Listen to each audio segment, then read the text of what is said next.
Ang napagagandang hapon po sa ating lahat. It's another day in the life of our Maestro. Nandito tayo ngayon sa Bangged upang alalayan si Maestro JR para sa kanyang application sa kanyang review sa review center. Ayan, and then syempre tutulungan na rin natin baka sakaling makapasa siya become a professional licensed teacher. So hanggang ngayon pa rin ay tinutulungan pa rin natin ang nabis na to until such time na makapagtrabaho siya. So ayan, magpapanong po naman tayo sa ilong review center. Siyempre alalayan natin.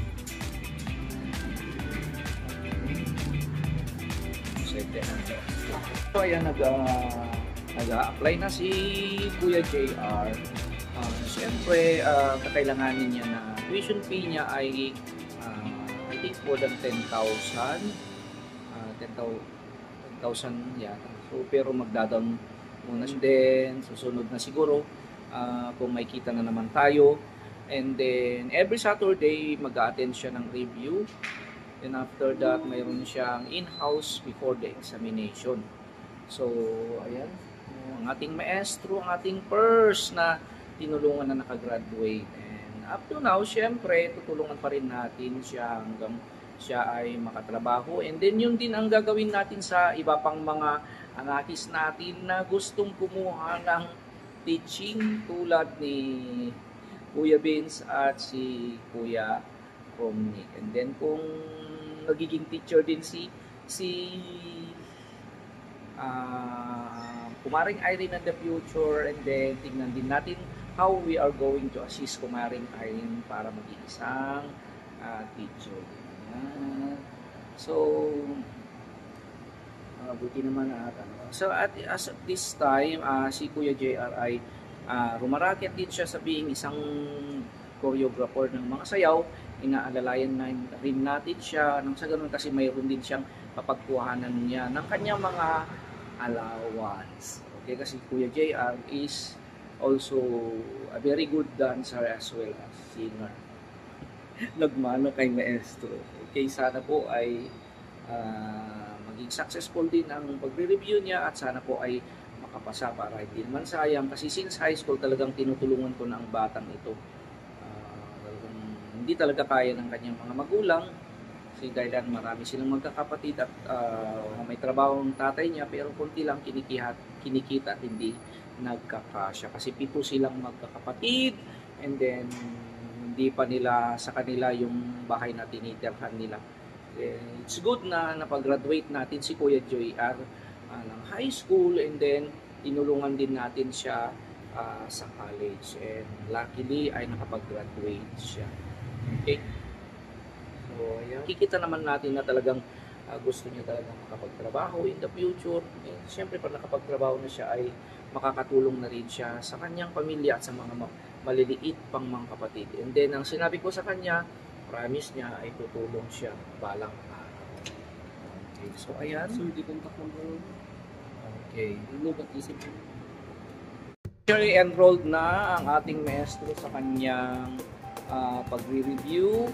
Yung my advice is pagbutihan mo, concentrate dahil once in a lifetime yan. Pag naipasa mo yan, nakapagtrabaho kay the government, permanent, and that will be yours forever.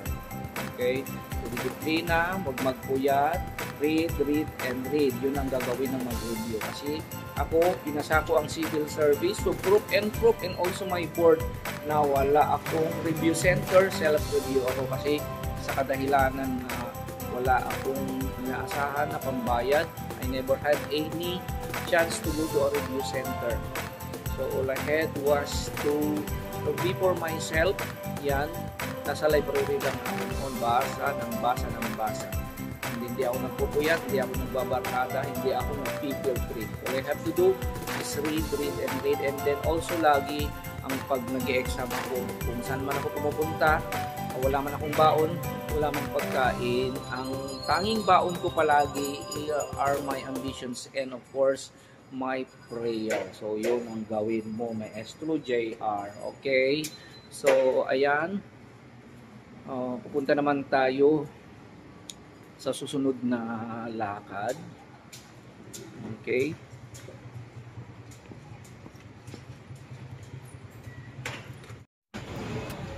Pagkatapos nating i-enroll si Kuya JR, may SOJ, at nandito naman tayo sa Abra Valley, bumisita tayo dito kung kumbaga ipapollow up natin yung mga grades ni Miss Badiday, yung official grades niya. Then to post time na rin natin kung paano naman siya dito, kung everything is going right. Ayan. Total nandito naman tayo sa Banggit, kaya dumaan na rin tayo. Baka siguro magpapakasakali na rin na makita natin si Badiday at ipakilala sa mga kakilala kong mga matatalinong estudyante ko noon na maaaring umalalay sa kanya. Siyempre, alam naman natin na si Badiday kahit paano para kinakailangan pa rin niya ng mga connection, lalo na sa mga magagaling na mag-aaral. And mayroon kasi akong kakilala dito rin nung siya ay high school. So, let's do the register of this. Sakto nakita ko dito yung isa sa mga napakatalinong bata na nag-aaral dito ng nursing. Di ba classmate mo si Miss Badida? Yes, sir. So, anong pangalan mo, anak? Hello sir, I am LJ Galera from Danglas, Kaugasan po. LJ Galera, isa sa mga pinakamabait, pinakamagaling na estudyante natin nung high school. And then nakita ko kasi, can I interview you for a while ba? Nakita kasi kita anak nung mga, ano yung tawag mo noon? Nung cabin sir. Nung cabin, and then halos maiyak ako sa ginawa mo. At saka si LJ kasi, mother niya ay nagda-dialysis patient twice a week. So gusto kong tulungan ng batang ito. So today, in my channel, LJ, right away, I will give you monetary amount every month na manggagaling sa aking channel kasi mabait na bata to. So, gihan mo ang mag-aral, anak. Okay? So, ipapakilala kita kay Miss Badida. Kilala mo si Miss Yes sir, Badida? kilala ko sa classmate ko sa Kumusta naman si Miss Badida? Okay naman sir, yung nag-adapt naman siya kasi from her age sir na 40 plus, I think, hands-on naman siya sa mga duty namin sir. Kita mo naman yung efforts niya sa duty namin. Okay. Kasi gusto kong i-follow up yung grades. Yes sir. Pwedeng yes, sir. magpatulong. Pwede naman sir. Pwedeng official grade kasi, ang grade nila kasi dapat ipasa na official Oy, sa mga officially. sponsor. Yes sir, meron siyang secretary namin ngayon. Pwedeng tulungan mo Sige po, sir, sige anak. sir. Okay, so ayan, magpapatulong tayo agad-agad kay Mr. LJ. So maraming salamat, anak, for helping me. Hello, ma'am. Hello, So, nandito tayo sa office ni Ma'am Hasmin. Ma'am Hasmin ay taga-room din sa amin at sa isa sa mga teacher na nagtuturo. Nagtuturo dito at teacher ni Badiday. Total na corner natin si Ma'am. Taga-room din sa atin. I-interview na lang natin. So, total, kababayan naman natin si Ma'am Hasmin. Hindi na ako mahihiyang magtatanong. Ma'am, kumusta naman si Miss Badiday na Ngayon, sir, nag-improve naman siya. Wow! Dati, yung niya, level niya is kung nasa gitna lang, ngayon talagang nag-level up naman siya.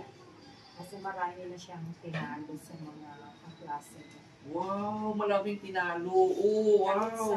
That's good news. Sa exam niya, sir, kung dati, pasado lang. Ngayon na talagang, talagang yung grade niya is tumakas. Wow, hindi na raw pasado, Tapos, kundi ang taas na raw. Dati mahiyain siya, pero ngayon, okay, marami na rin siyang mga kaibigan. Tapos, dati, lang siya, hindi siya active, gano'n. Okay. Pero ngayon, pero yung nakakabilib sa kanya is yung masipag siya. Masipag siyang pumasok. Ganun. Kung kahit sa mga lang na sa school, lagi siyang present. Kasi yung sir is malaking factor dito sa nursing. Okay. Yung always present. Very good. Ang ganda naman sa lahat po ng mga sumusuporta, sumusubaybay at mga sponsors ni Miss Badida ay talagang napaka-good news. So, of course, lalong-lalo na kay Tita PB Love. Yan po, Tita PB Love. Actually po nung dumating si Tita PB Love galing sa US, ma'am, nag-vacation. Kung may time siya talagang one at tinututoran si Miss Badiday. Okay, so she has all the support, ma'am. Ako rin kung may time na nag-ano sa akin, tumulong din ako sa kanila. Hinahan ko sila ng printer, nang sa gano'n hindi sila mahuli. Mayroon silang napakagandang laptop. Everything is provided to them. And then, gaya ng sinabi ni Ma'am Hasmin, marami na at malaki ng pinagbago. Ang dating mahiyaing Badiday ay isa ng palaban na future nurse. Okay, ma'am. Thank you very much, ma'am. Ma'am, ano niyo pa, ma'am, ma'am, sana maging successful siya. And without your help, of course, and guidance, hindi niya basta-basta maaabot. And, of course, hindi siya nagkamali sa school kung saan siya Yes, sir. Kasi tinanong din namin sa ito, gusto niya talaga yung mag-nursing talaga. Gusto daw niya sa kasi yung iba daw pag nursing yung syempre lagi kang pagtulong ba sa iba. Yun daw sir yung passion niya. Oo, kasi nakatatak na sa kanya ang nangyayari kasi tinutulungan sila and then someday somehow siguro siyang magiging first na katutubong gagraduate sa kanila. And then, siguro gagawin niya yung pag-mission. Yes, sir. Lalo ngayon na maano na kani sir, mag-start na silang mag-duty. Oo. So, kasi umatid ako sa cupping ninyo. Ang ganda. Bonggang-bongga. Nakakaiyak nga eh. Lalong-lalo na nung nakita ko din. Then, nakita ko tong batang to si LJ.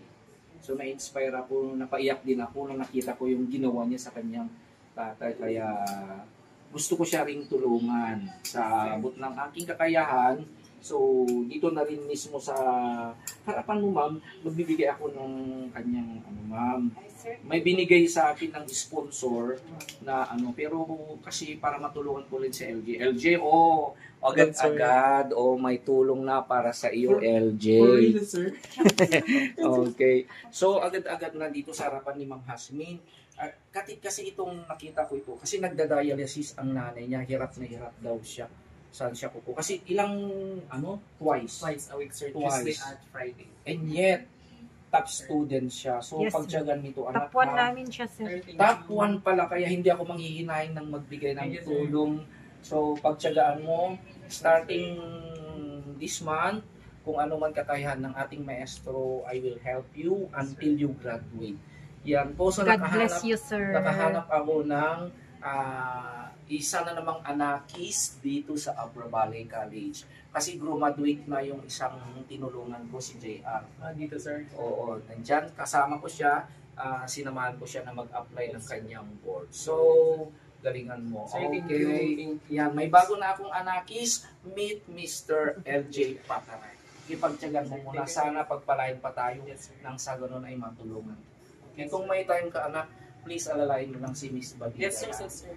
Dito, magkakilala naman kami dito. Since taga-Danglas kami, pareho, mag-friend naman kami, sir. Sila sir yung mga Okay. group of friends. Okay. So, yan, sure na may isa pang tutulong kay Miss Badita in India. Yes, sir. Next time, pag may time ako, ititreat ko kayo ni Ma'am Hasmin. Okay? Thank you, sir. Babalik na lang ako. Kasi alis pa ako. Okay? Salamat So, sir. thank you very much, LJ. Okay. Ayan. Meet ang bagong anakis natin, si Mr. LJ Galera. Okay? So, maybe you wanted to give an inspiration sa mga nanonood, sa mga maaaring makapanood ng mga kabataan na tulad mo, nangangarap. Yes, sir. Okay. Though maka-experience tayo ng mga pagsubok sa buhay, laban lang kasi mga experience na to is magiging lesson sa atin upang mag-strive tayo more, and then yung mga problems ay problema lang yan, meron din dito mga solusyon, kaya laban lang. Okay, so kunti-kunti mo nang nabibigay natin sa bagong anakis. May new anakis for the day, Mr. LJ Galera. So sa lahat po ng mga nakakapanood, okay, napakabait at napakatalinong bata ito. Kahit gaano man kalaki ang problema ang kinakaharap ng kanyang pamilya, wherein his mother ay nagda-dialysis twice, ay nagpupursigi pa rin ang batang to pumunta ng school. Nasabi niya sa akin may time na nga wala siyang kinakain basta makapunta lang sa school, walang pupunta. So yan, porsigido pa rin. Sir, tumutulong lang sa akin. O si Ma'am Jasmine pa rin daw ang tumutulong, kaya go anak. Yes, sir. Okay? So babalikan kita. Pag sinabi kong babalikan kita, babalik ang ating maestro. Okay?